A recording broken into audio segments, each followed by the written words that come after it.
Good day, welcome back. This is the next video in my series on edge cases or transition zones or whatever you want to call them. And the one I'm looking at today is just inevitable. It's Bahr's rule. Don't know how you pronounce his name correctly. And you can see the thumbnail there has the typical layout, which we'll go into a bit more detail, of Bahr's rule in a king and pawn endgame with blocked rook pawns and one other passed pawn on the board. And this is terribly famous. It's covered in all endgame books and is a very interesting case of, a very, very clear dividing line or edge. Or one side of the line is a win and the other side of the line is a draw. Okay, so let's just quickly have a look at what we're talking about here. First of all, we've got Walter Bahr, and kind of you can find a Wikipedia page for him. This is just a quick description of him. So born in Germany, 1905 to 1986. And I'm going to I'll do a bit of perspective later on how some of these composers sort of fit into one another. Obviously, you've got Reti and Grigoriev and Locock and so on. There's a lot of very, very clever people out there who've been doing compositions. And apart from compositions, he's obviously come up with this rule. It says he wrote that book, and then he's quite well known for this position in particular. And as usual, you can see I've just a very poor photo of a page from my Muller and Lamprecht book. And they, of course, just have this little short section on Bahr's rule. Okay, so just let me close those two things down. Okay, so you can see that the position I've loaded up there is indeed the Chekhover-Bondarevsky one.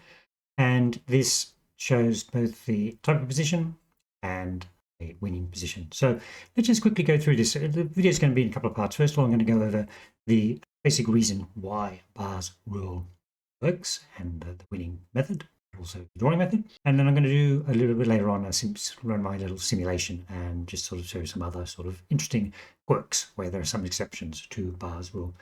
Anyway, the position you can see there, it's all about having blocked rook pawns, and you draw the line from the defender's rook pawn, bounce it off the c file, and come back down to stronger side's position. And if the attacking side's pawn is on or behind the there or over here, then in most cases it is a win. And if the pawn has advanced too far, then it's draw. Let's just mention a few things. I've just written the text there. So first of all, you can see that that's the sort of the layout. The kings are supposed to be in those positions shown. The attacking side's king next to the pawn, and the black king in front of the king or in front of the pawn. We'll look at this position for today.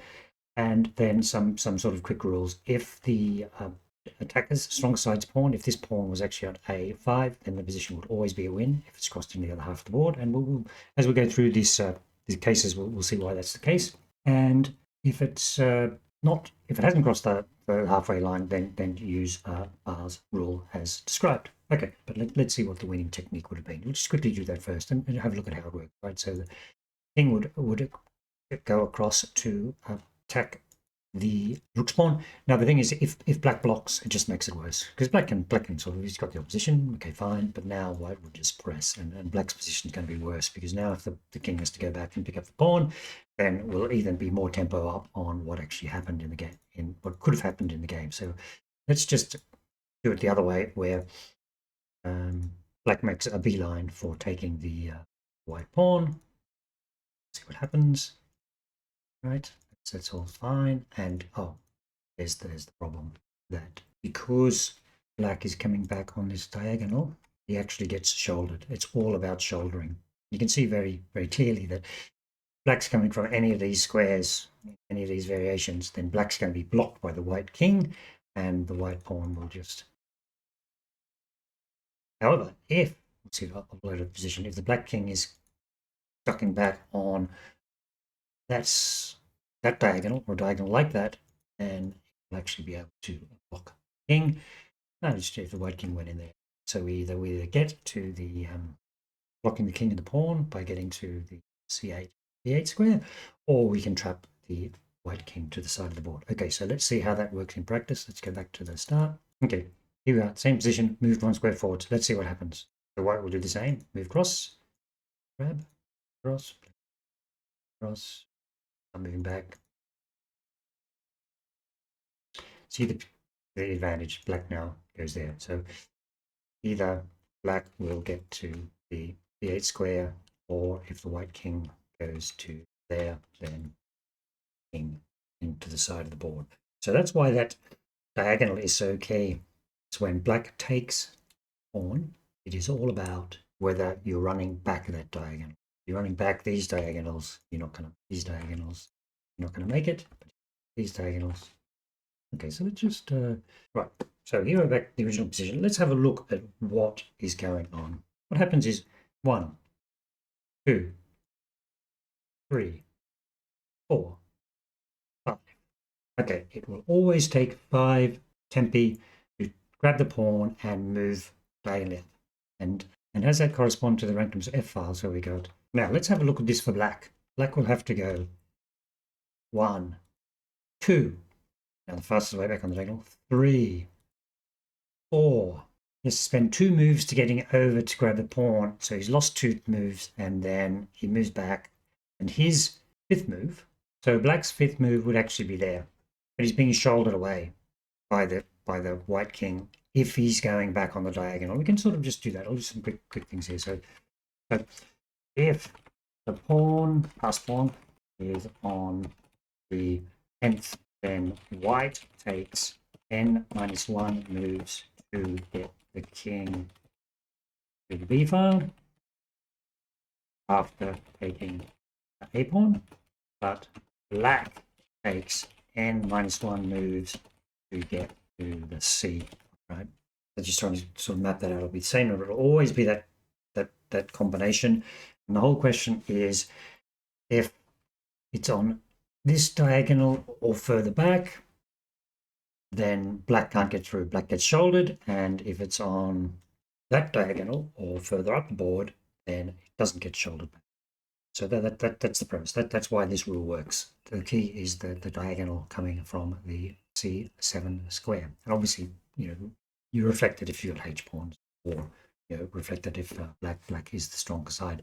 So I hope that sort of gives the underlying reason of why Bahr's rule works. So now what I'm going to go and do is let me load up my simulator. Just give me one. Okay, here we are. Here's my slightly modified simulator. And the way to read this is that you can see how I've loaded up the pawns there on the A4 and A5 square.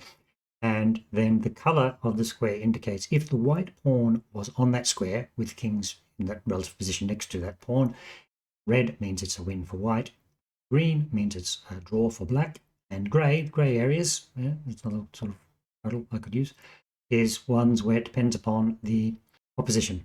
Now, you can see that I think the square's E6 to G6. We're going to understand that if white has the opposition, he'll be able to force the pawn through and win. And the interesting square there is D2. We'll have a look at D2 in more detail, because as I've generated these, I'm also generating the PGN file as I used to. And we'll look at that in Scid versus PC. And it's kind of interesting. So that's if the pawns are on A4 and A5. Let's move them to A5 and A6. And you can see once again, this is an even bigger winning zone for white. In fact, this is where the other rule kicks in. This is a win for white in all circumstances, unless, if you can see, when the white pawn is way back, like on B2, there are situations where black just picks up the A pawn and then is able to block the white pawn. So, but by and large, this is considered once it's crossed the once the white or attacker's pawn has crossed the halfway mark, it's considered a win. But I say there is those sort of, you have to look at the actual position in a lot of cases. Okay, so there's back to A4 and A5. Now let's have a look. We go to A3 and A4, and you can see the drawing line has been pushed back even further. And you'll see the grey squares, D6 to G6, same thing. If you have the opposition, white can still win it. But you can see, once again, we've got another exception square there on F2. You see that one was on D2, now on F2. We'll look at that. We'll look at that in Scid versus PC in a moment. And then finally, if the pawns are in those positions, then you have the standard Bahr's rule line and wins for white when white has the opposition. So I hope that's clear. It's just sort of simulating, moving the pawns up the A file and then working out whether those positions are draw, win, or depends upon who has the opposition. It's clear.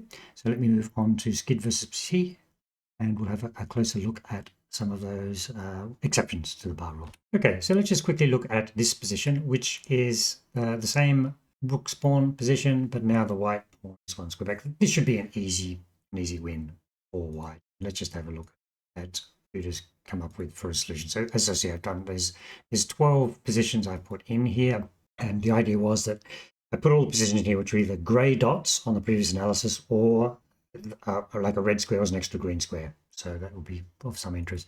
And you can see what happens here is that, you know, black gets distracted by the pawn, and now it's too late. The computer doesn't even bother taking the pawn. It realizes the position is lost. Okay, so that's basically, I go to any of these positions, and you'll see that it will be. So that's how I see how white this one. We can push the pawn up because we're still well below, and we force the black king to retreat. You can even check one more time. Black king has to retreat further. This maneuver of going behind the pawn enables to now I'm going to go. This is what it's fairly strange, really. I mean, it's not black. So once again, you can see that white is able to use the last pawn as a distraction to get enough space for the white king to take the black pawn and be in a winning position to push the white a pawn through. Okay, so let's now move to the two exceptions I was talking about. Okay, so here the pawns are back 1 square, and you can see there's actually, I wanted to provide, there's 5 exception positions. As I said, the ones where the white pawn is on the 6th rank, it depends upon opposition, so you can see that's fairly easy to understand as an exception. If you're in a game, you would know that straight away. So here is the other exception. So let's have a look at why this position is not winning for. Obviously, the white pawn is behind the line. It should be a win, but there's a trick to black being able to draw this position. Okay, so let's understand why this is an exception. Probably the most logical move is to move across, and then what black does is black holds station and try again, and at some stage white will have to move his pawn. Doesn't really matter if he plays f4 or f3. Let's just go with f4. So now what happens? Okay, so now black has got to go back, and you can see that white doesn't get a free pass here. It's blocked by the pawn. So maybe white goes there, black makes a beeline, and you can see the issue here that now the pawn has advanced past that diagonal. Okay, so maybe that shouldering just happened was part of the issue. So let's go back and not move so far across. Maybe only go to here, so the shouldering issue doesn't work. You can do f3 or f4, but we'll just sort of do f4. So now go across. So that doesn't work because we have now moved too far once again. So there's one other possibility in this position, f3. But the only other thinking about it, advocation. What happens now with king c4? So this is funny because let's say if the pawn gets pushed, we're just going to sit back there. So let's say we, once again, that actually seems to be the key point. White can't get that extra tempo he needs. Push the pawn to f4, we're back to where we were. Previous variation. So it seems to be the b3 square being covered by the black pawn is the reason why this position is an exception. And once the pawn gets to f4, or even f3, and once the pawn gets to f4, black just grabs it. We load up the... Okay, here we are. Here is the other exception. Part of the issue is that if, say, we'll do this line, white tries to sort of hold station, f3 won't be good enough because the pawn will be grabbed. Black has time to back, so try that. Both moves win, take there. And the main reason is that inside the square. So that is one possible line. So the other possibility is to say d3 check. Same thing happens. Go on, take it.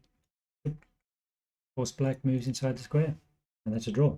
Okay, so that's the two sort of main little exceptions to bars. So I hope that's kind of clear. As you can see, like when I was opening up these PGN files, I'd created a file for sort of some of the border cases and the grey ones, which I think were the most interesting sort of situations. Actually, you know, once you get the sense of the key diagonal you need to be on to draw as black, weak side, then it all makes a lot of sense.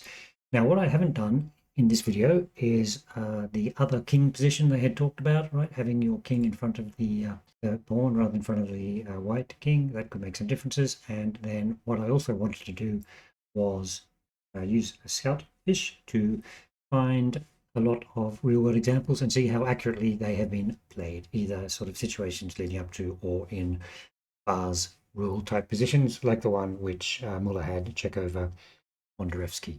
I think that's all for today. Anyway, I hope you enjoyed that, and thank you very much for watching.